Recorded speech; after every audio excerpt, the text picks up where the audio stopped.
Hey everybody, Jason Burmis here, and I've actually got some good news to start the day today. And I know it's kind of evening if you're watching live, but yesterday, July 23rd, finally, the first responders were guaranteed the medical attention that they so desperately needed after a battle that shouldn't have happened. And, let's look at this. I believe it funds all the way through 2092. It might be somewhere close to that, but that would ensure that everybody who is affected by this will be taken care of. Now, it votes. I believe it was 97-2.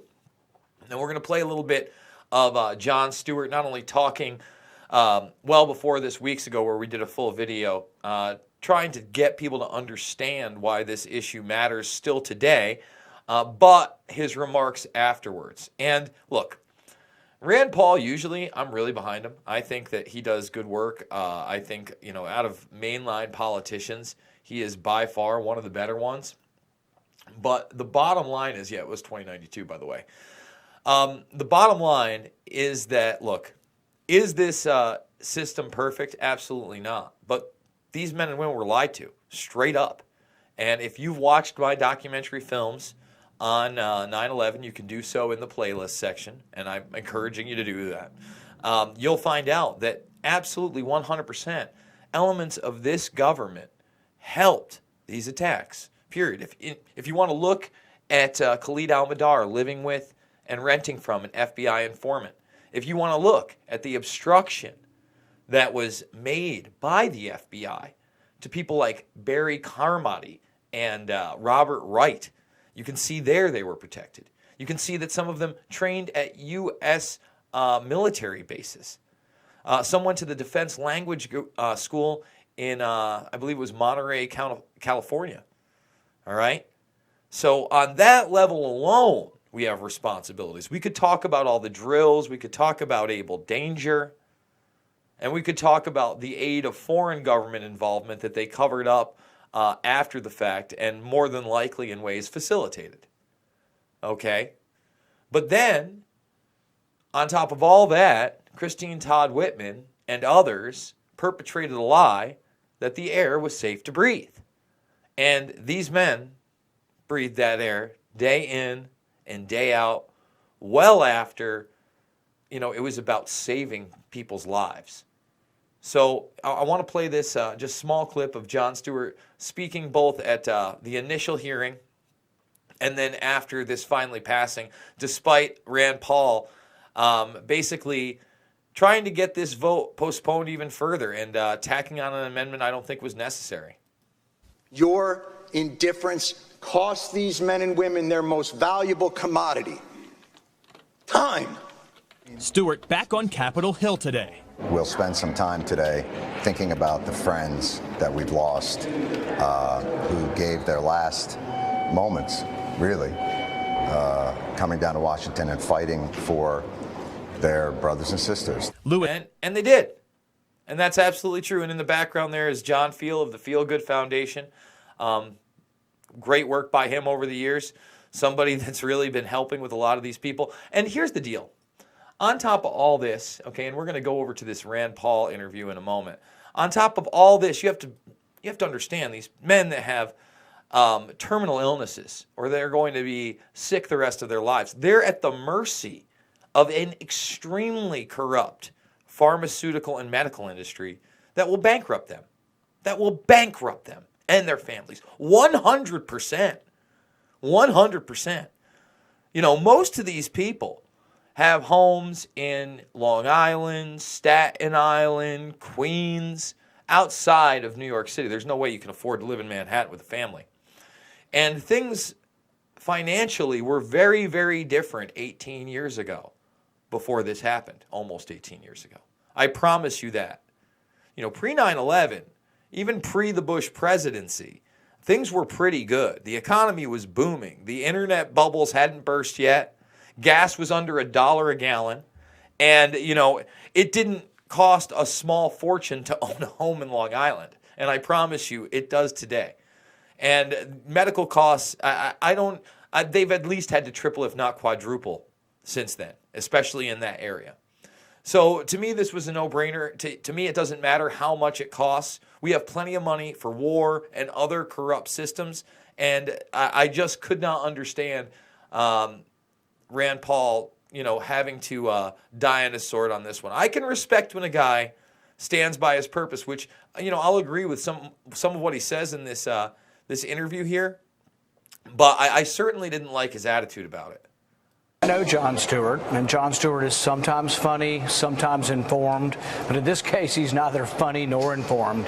I've spent my entire Senate career putting forward pay-fors for any time spending has expanded. As soon ago as 2 weeks ago, I put forward a pay-for for the border funding. I put forward a pay-for the disaster funding. I do this on every new bit of funding. So he's really not informed, and his name-calling just sort of exposes him as a left-winger, part of the left-wing mob that really isn't using his brain and is willing to call people names. And it's really kind of disgusting because, see, he pretended for years when he was on his comedy show to be somebody who could see both sides and see through the BS on both sides. Now, let me stop you right there. I don't like how he played the partisan role here and made it about left and right politics. That's what upset me. Now, again, I can get behind the fact he does pay for it. What he was trying to say is, he's for, the border stuff, but he wants to pay for it. So he tried to put an amendment on there, okay? And he does do this with every bill. That's okay. But for him to now try to portray this as a left-right issue, it's certainly not, in my opinion. And again, I don't like the idea of the quote-unquote left-wing mob either. Now he is the BS. The BS meter's through the roof when you see him calling people names, calling people an abomination, when I'm asking something very reasonable, that an amendment be included to consider whether we should pay for this, for taking money somewhere else in the budget. Doesn't actually reduce the deficit, it just keeps the deficit from getting bigger. It's a very reasonable thing. I've done it dozens and dozens of times, including on the tax bill. The left-wing mob says, oh, but you're for tax cuts, but you're not for doing anything to offset the tax cuts. There's something called PAYGO, and I was the leader in trying to keep that in the tax bill. And by the way, I'll give him credit on this too. He is correct. You can say whatever you want, but I wish he didn't make it about the left-wing mob. It's not really the left-wing mob. The bottom line is I was never using that argument to say, oh, well, he voted for tax cuts and he can't vote for this. I was just saying, once again, we have money for almost everything. If there's anything that we should be putting money towards, it's this. And by the way, will this be manipulated? Absolutely. Will people lie? Will people steal? Absolutely. And that's unfortunate, but that's human nature. To me, that's offset by all the I wouldn't say millions, I shouldn't say millions, tens of thousands. Tens of thousands of people who had their lives directly affected. And really, you could say millions if this went beyond the first responder. You know how many people lived in Lower Manhattan and were there, just a couple weeks after the events? You know where that dust migrated to? I mean, it's incredible to me. You know how long that fire burned?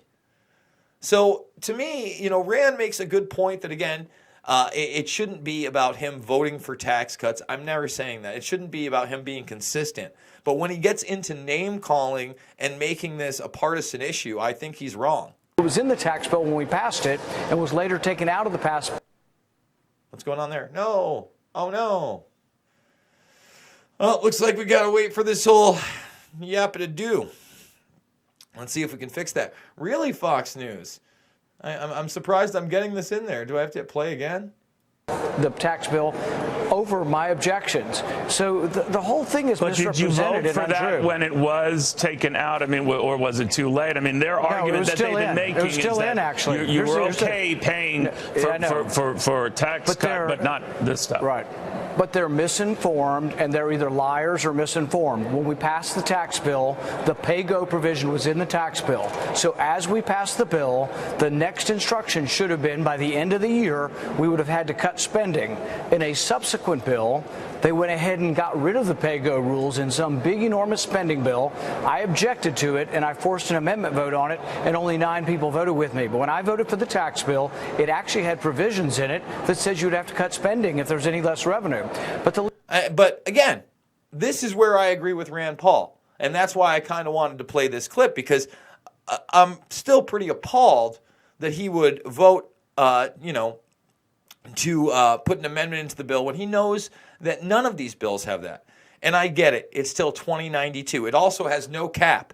But how could it have a cap on the spending when there's no cap on inflation, when there's no cap on the corruption of the medical, pharmaceutical, industrial complex? How do you do that? How do you do that, Rand? Left-wing mob doesn't care about the truth. Jon Stewart doesn't care about the truth. It's all about me, Jon Stewart. Look at me, I'm on TV. But here's the thing. Do you regret that tax bill vote? See, again, why is he making it about Jon Stewart? I'm glad Jon Stewart used his celebrity to do this. Listen, Jon Stewart doing this for now, I believe, let's see, it's 29, probably over 5 years, probably closer to a decade. In fact, I would say he probably has been doing it for a decade. Don't misquote me. That's something that's great. Me on TV. Actually, Jon Stewart has taken his television presence quite down. And he used his celebrity, in my opinion, for good, not evil, Rand. So once again, where I can agree with him on, him standing his ground and the PAYGO stuff and, paying for these programs, I totally get that. But where I can't is when he again starts to try to make it about celebrity. This was never about celebrity. Then, Senator, given what happened on the PAYGO thing? No, because I voted for a tax bill with the PAYGO provision but in it. Now knowing that they took that out after you regret that vote. I regret that 91 of my colleagues voted to take PAYGO out when I didn't, but you shouldn't blame me for that. The other thing about the tax bill that the left won't tell you is, guess what? The left. When we cut corporate tax rates, we got more revenue. Art Laffer was right. Supply side economics works. You lower tax rates and you can sometimes get more revenue. Revenue went up after the tax cuts. The deficit did too, but because we refuse to address spending in this town. And what I don't like about this, about the lies and the ad hominem attacks from Jon Stewart and Kirsten Gillibrand and the whole left-wing mob, is they are... The left-wing, again, it's like the fifth time I've heard left-wing mob, and now I had to hear about Kirsten Gillibrand, man. And I'm not a fan of Kirsten Gillibrand, but you know what? At least she's speaking out against the Iran war and the conflict there. I haven't seen Rand Paul doing that a lot lately, have you? Telling a lie. I've consistently been for spending cuts, even on tax bills, and I'm going to offer one on this bill also. No matter how good the cause is, we should offset the spending. It makes no sense to borrow money from China to give it to money no matter how good the idea is. But if you don't offset it, are you, Rand Paul, saying you will not vote for this? You will not vote for this measure? I don't vote for any spending that's not offset. I didn't vote for the border spending recently, even though I support more money for the border, because the responsible thing to do is to take that money from somewhere else in the budget. All right, so we get the point, and they go back and forth. But again, I'll give Rand Paul credit where credit is due, that he has remained consistent. However, I got to call him out when he makes it into a left-right issue, says the left-wing mob over and over and over again, and can't understand that this wasn't the issue to die on your sword about. That's how I feel about it. Maybe you feel a little different. I'm not sure. You can let me know in the comment section below. And if you're new to the game here, we do 3, 4, 5, 6, 7, sometimes more videos a day. I think maybe 7's the tops, but I could have done 8 in one day. I'm not sure. We're going to be doing an AMA later. It's my 40th birthday. We're going to do the 40th birthday Ask Me Anything. And we also have another huge Epstein update. That stuff is coming out so quick that I can't keep up. So look out for those. Make sure you're subscribed. Join the Burmis Brigade. Ring that bell for notifications. And if you can and you like what I do a monthly GoFundMe. We're a little more than a fifth of the way through, and we're about a little more than a fifth of the way through the month. So we're right on pace. $5, $10, $15 makes all the difference in the world. I really appreciate your support out there, guys. And with that being said, I'll see y'all on the flip.